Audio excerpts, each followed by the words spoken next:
নমস্কার শ্রোতা বন্ধুগণ, ভিন্ন স্বাদের গল্পের সমাহার চ্যানেলে আপনাদের সবাইকে স্বাগত জানাচ্ছি। আজ নতুন একটি দিনে আবারও নতুন একটি হাসির গল্প নিয়ে আপনাদের সামনে হাজির হয়েছি। আজকে লেখক শোভন সুন্দর দাসের লেখা যে হাসির গল্পটি পাঠ করব, গল্পটির নাম পরিষেবার বিপদ। গল্পটি শুনতে থাকুন, আশা করছি আপনাদের বেশ মজা লাগবে। গল্প পাঠ ভালো লাগলে গল্পের শেষে অবশ্যই একটা লাইক করে দেবেন। আমার চ্যানেলটিকে সাবস্ক্রাইব করে আমার পাশে থাকবেন। তো চলুন শুরু করা যাক আজকের হাসির গল্প পরিষেবার বিপদ।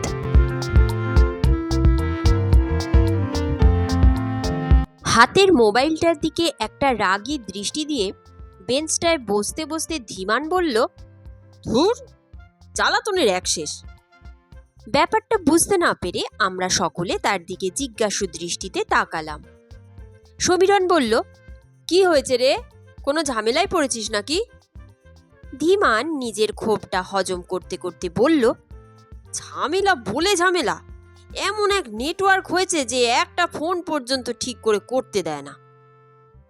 আমি একটু হেসে বললাম, সে তো কদিন ধরেই চলছে, আমিও তো মাঝে মাঝেই ফোন করে পাচ্ছি না। সবারই এক হাল, যাহা 52 তাহাই 53, সার্ভিস দেওয়ার বেলায় সবাই এক, হেসে বলল প্রতীক। আমাদের জগাদার দোকানের সন্ধ্যাবেলার চায়ের আড্ডাটা এই পরিষেবা প্রদানে নেটওয়ার্কগুলোর অনীহা বা অক্ষমতা নিয়েই শুরু হলো। সেটা অবশ্য আমাদের পঞ্চপাণ্ডবের মধ্যেই সীমাবদ্ধ রইল। নেতুদা নিজের নির্দিষ্ট বেঞ্চটায় বসে মোবাইলে কি এক হিসেবে ব্যস্ত। আমরা যদিও আশাবাদী যে আলোচনা একটু গতি পেলে তিনি হিসেবের অতল থেকে নিজেকে তুলে এনে তার গল্পের ভাঁড়ার থেকে একটা গল্প আমাদের পাতে ফেলবেন। তবে সেই ক্ষণ কখন আসে জানা নেই। সেটা যাতে তাড়াতাড়ি আসে তাই আলোচনাটা সকলে গলা চড়িয়েই করছি, যাতে নেতুদার হিসেবের কঠিন বুঝ ভেদ করে তার কান পর্যন্ত আমাদের কণ্ঠস্বর পৌঁছয়। দিবাকর বলল, যা বলেছিস ভাই, এখন যুগটাই যেন এরকম হয়ে গেছে, টাকা দাও কিন্তু কাজের বেলায় ঢুঁঢু। ঠিক কথা, আগের দিন আর নেই, তখন লোকের কথার দাম ছিল, কর্তব্য জ্ঞান ছিল, মাথা নাড়তে নাড়তে বলল ধীমান। আমরা সকলে তাকে সমর্থন করে বললাম, ঠিক ঠিক, সেই দিন আর নেই, গাঁটের কড়ি গুনে নিলেও পরিষেবা প্রদানের আগ্রহ আজকের দিনে আর দেখাই যায় না। নেতুদা তখনও মুখে রাগ কাড়েননি। ওদিকে সময় বয়ে যাচ্ছে। বাধ্য হয়েই সমীরণ বলে উঠল, আপনি কি বলেন নেতুদা? নেতুদা মুখটা মোবাইল থেকে তুলে আমাদের সকলের উপর চোখটা একবার বুলিয়ে নিয়ে বললেন, তা ঠিক, আজকাল আর সেরকম লোক পাওয়া মুশকিল। তবে সব ভুলে পরিষেবা দেওয়ার যেমন ভালো দিক আছে তেমন খারাপ দিকও আছে। টাকার বিনিময়ে পরিষেবা দেওয়া যদি কর্তব্যের বদলে নেশার আকার নেয়, তখন তার ফল ভয়াবহ হতে পারে। এই পর্যন্ত বলে নেতুদা থামলেন।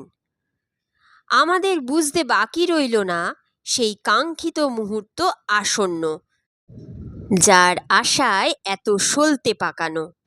আমি বললাম, কেন নেতুদা, টাকা নেবে, সার্ভিস দেবে, সে তো খুব ভালো কথা, এখানে বিপদটা কোথায় কিছুই তো বুঝতে পারছি না। বলুন বলুন বলুন বলুন। দোকানে বলুন বলুন চিৎকার উঠল।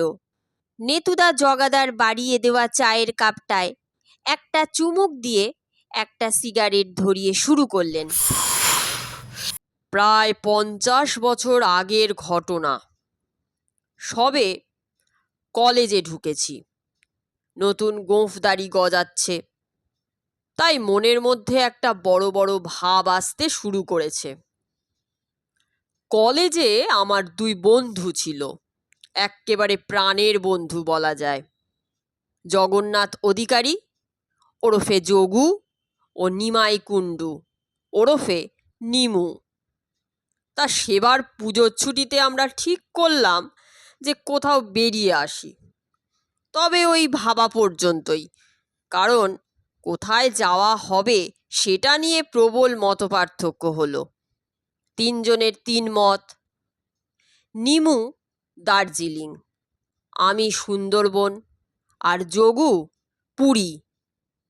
বাবা জগন্নাথের নামে নিজের নাম হওয়ার জন্যই বোধহয় পুরীর প্রতি তার আলাদা আকর্ষণ ছিল। সে আগে 3বার পুরী গেছে, পথ ঘাট একেবারে মুখস্থ। তাই বিদেশ বিভুঁইয়ে বিপদে পড়লে সে গাইডের কাজটা করে দিতে পারবে বলে জানালো। ভেবে দেখলাম কথাটা ঠিকই। প্রথমবারেই কলম্বাস হয়ে লাভ নেই, আগে 2-1বার বেরিয়ে অভিজ্ঞতার আড় ভাঙাই, তারপর না হয় দেখা যাবে। তাই রাজি হয়ে গেলাম।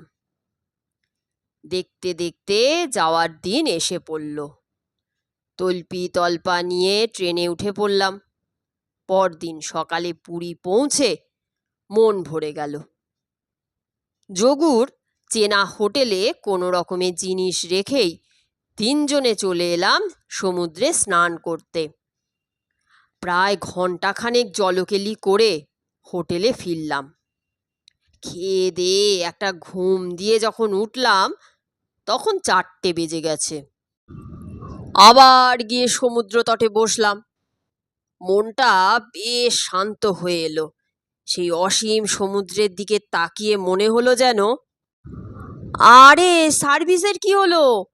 পুরী তো আমরা সবাই গেছি, সমুদ্রের বিবরণ না দিলেও চলবে। অধৈর্য হয়ে বলল সমীরণ। আমরা কেউই আপত্তি করলাম না, কারণ নেতুদার এই ধান ভানতে শিবের গীতটা মাঝে মাঝে মাত্রা ছাড়া হয়ে যায়, তাই তাকে পথে ফেরানোর জন্য গুঁতোর দরকার পড়ে। নেতুদা হঠাৎ কথায় বাধা পেয়ে খেই হারিয়ে ফেলায় সমীরণের দিকে কিছুক্ষণ তাকিয়ে রইলেন। তারপর হেসে আবার শুরু করলেন। ঘণ্টাখানেক সমুদ্রের ধারে বসে ওই নোনা হাওয়ার জন্য কিনা জানি না শরীরটা কিরকম নেতানো লাগতে লাগলো।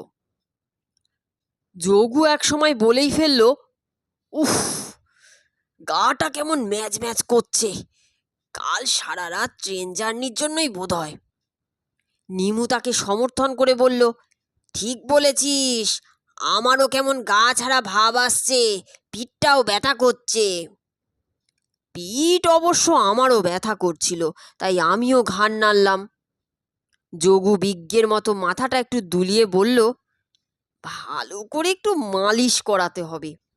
একবার ভালো করে মালিশ করে নিলে শরীর একেবারে ঝরঝরে হয়ে যাবে। নিমু তার কথায় তাল দিয়ে বেশ উৎসাহের সঙ্গেই বলল, চল তাহলে করিয়ে আসি। আমি তেমন আগ্রহ দেখালাম না। সত্যি বলতে কি, পয়সা দিয়ে যেচে ওই ধস্তাধস্তি কেনা আমার পোষায় না। এ যেন সুস্থ শরীর ব্যস্ত করা। তাছাড়া বাবুঘাটে সকালবেলা অনেককে মালিশ করাতে দেখেছি, দেখে ভক্তির চেয়ে ভয়টাই বেশি লেগেছে। তোমরা আজকে আমার এই ভারিক্কি চেহারা দেখছো, কিন্তু তখন আমার চেহারা ছিল একেবারে খড় প্যাকাটির মতো। আমি একটু হেসে মাথা নেড়ে বললাম, না ভাই, আমি ওসবে নেই। যোগু নিজের 3 মাস ব্যায়াম করা হাতে সদ্য গজানো গুলিটা একটু ফুলিয়ে হেসে বলল, সে আমি জানি, মালিশ সইতে মাসল লাগে। নিমু তার কথায় খ্যাঁক খ্যাঁক করে হেসে উঠল।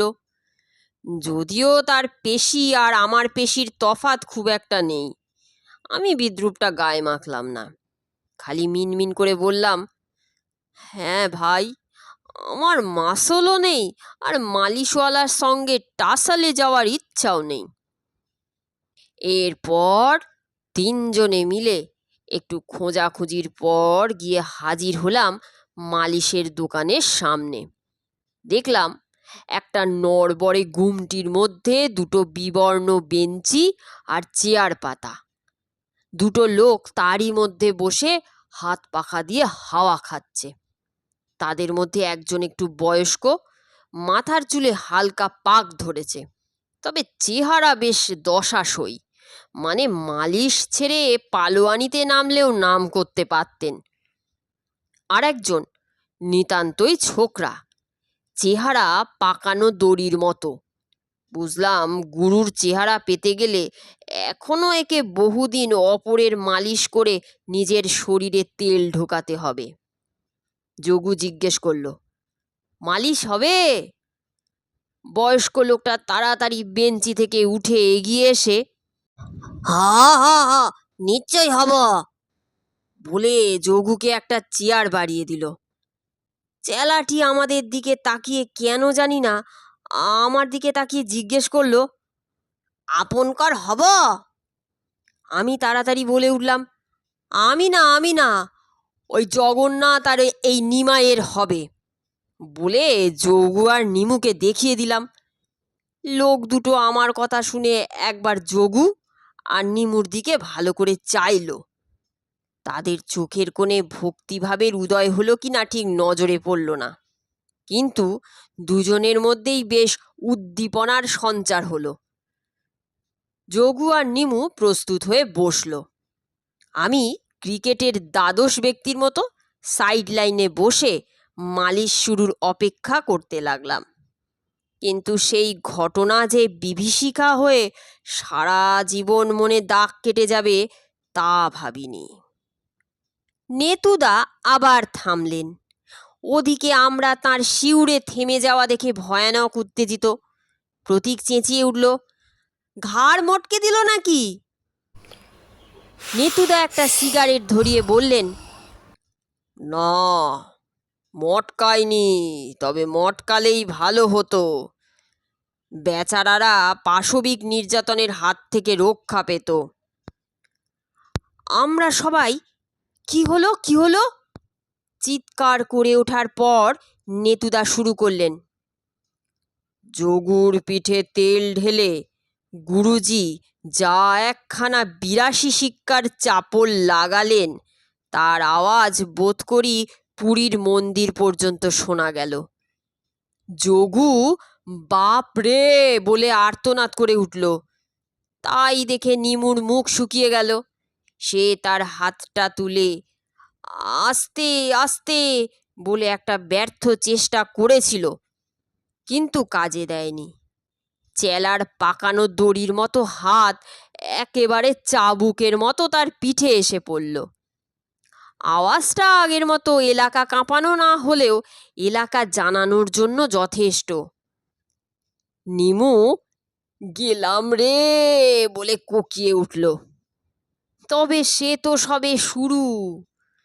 তারপর তাদের মাসল থেকে মাস ছাড়ানোর যে চেষ্টা দুই গুরু শিষ্যের মধ্যে দেখলাম তাতে অন্তরাত্মা কেঁপে গেল। যোগু তাও ২ মিনিট সেই অত্যাচার সহ্য করেছিল, বোধহয় হাতের গুলির মান রাখার জন্য। কিন্তু নিমুর তো আর গুলি নেই, তাই প্রথম কয়েকবার চেঁচামেচি করে প্রতিবাদের চেষ্টা করে সে রণে ভঙ্গ দিল।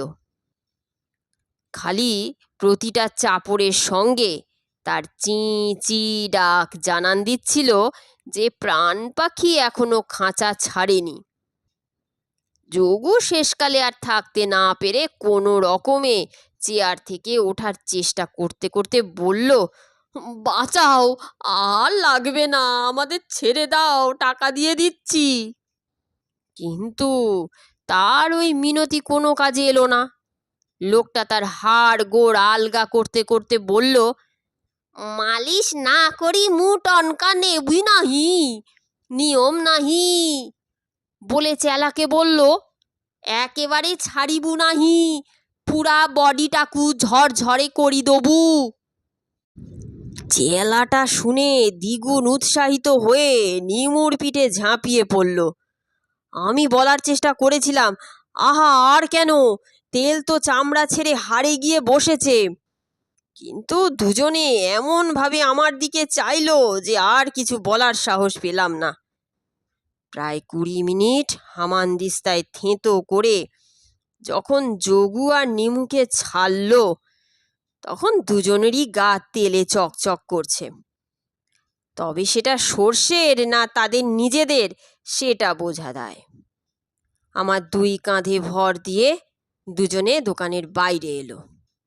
লোকটা টাকা নিয়ে হেসে বলল, যাহা মুখ করি দেইছি, শরীর একদম ফিট হেই যাব, ভালো করি খালি গা ধই নেবু।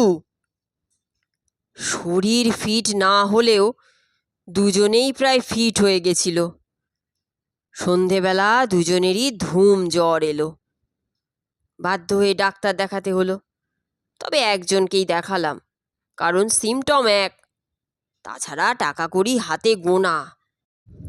ডাক্তারের ফি হিসেবে ধরিনি। টাকার টানাটানির জন্য মাছ মাংস না খেয়ে 2 দিন নিরামিষ খেয়েই কলকাতা ফিরলাম। নেতুদা গল্প শেষ করলেন। দিবাকর বলল, ভারী আশ্চর্য লোক তো, এমনি টাকা দিতে চাইলেও নিল না, মালিশ করেই দিল। নেতুদা বললেন, তাই তো বলছি, পরিষেবা দেওয়া ভালো, কিন্তু সেটা নেশার পর্যায়ে চলে গেলে ভয়ঙ্কর রূপ নেয়। বলেই ঘড়ির দিকে তাকিয়ে লাফিয়ে উঠলেন। তারপর জগাদাকে, এই জগা, লিখে নিও। আর আমাদের, চলি হে, আবার কাল, বলে দৌড়ে দোকান থেকে বেরিয়ে গেলেন। সমীরণ হেসে বলল, লোকটা হয়তো ছেড়েই দিত, কিন্তু হাতের কাছে জগন্নাথ আর নিমাইকে পেয়ে সেবা করার সুযোগটা হাতছাড়া করতে চায়নি। ভাগ্যিস নেতুদা নিজের নিত্যানন্দ নামটা বলেননি, নইলে আর সাইড লাইনে বসতে হতো না, মাঠে নামিয়ে খেলিয়ে ছাড়তো। দোকানে হাসির রোল উঠল। আজকের মতন গল্প পাঠ এখানেই শেষ হচ্ছে। গল্প পাঠ এতটুকুও ভালো লাগলে একটা লাইক করে দেবেন। আমার চ্যানেলটিকে সাবস্ক্রাইব করে আমার পাশে থাকবেন, যাতে ভিন্ন ভিন্ন স্বাদের বিভিন্ন ধরনের গল্প নিয়ে আপনাদের সামনে হাজির হতে পারি। আপনারা খুব ভালো থাকবেন, সুস্থ থাকবেন এবং সাবধানে থাকবেন। নতুন একটি দিনে নতুন একটি গল্প নিয়ে আবার আপনাদের সামনে আমি হাজির হব।